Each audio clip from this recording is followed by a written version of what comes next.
Daisy was a 12-year-old girl with curly chestnut hair that always seemed to have a mind of its own. She lived in a small town where everyone knew everyone, and comparisons were as common as the chirping of birds in the morning. Daisy often found herself caught in a spiral of self-doubt. She would glance at her classmate Clara, whose handwriting was always flawless, and sigh at her own smudged notebook.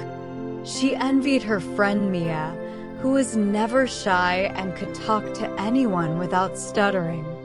One sunny afternoon, Daisy was sitting by the lake, scribbling in her journal. She wasn't writing. She was listing all the things she wished she could change about herself. "I'm too shy. My hair is messy. I'm terrible at math," she muttered, frowning at the page. Nearby, an older woman named Mrs. Collins, known for her kind smile and wise words, was feeding ducks. She noticed Daisy's furrowed brow and walked over. "What's troubling you, Daisy?" Mrs. Collins asked gently. Daisy hesitated, then showed her list. The woman read it and chuckled softly. "Oh, Daisy, if we all made lists like this, the world would run out of paper," she said. Daisy tilted her head. "What do you mean?"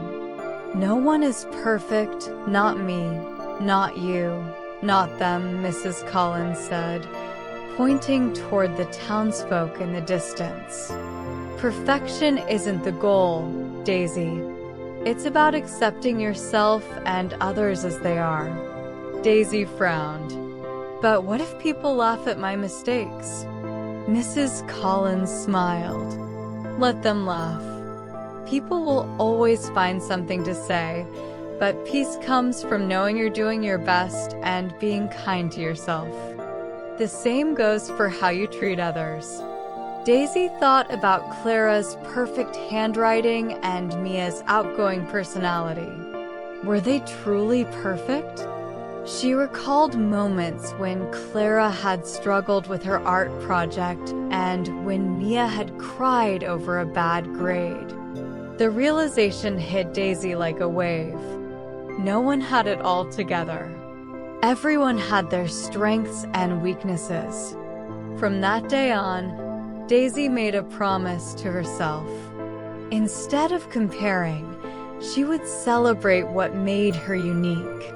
She practiced kindness, starting with herself. When her handwriting was messy, she laughed it off.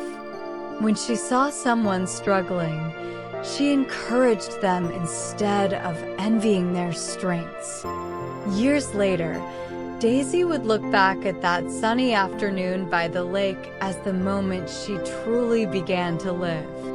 By accepting herself and respecting others for who they were, Daisy found the peaceful life she had always longed for.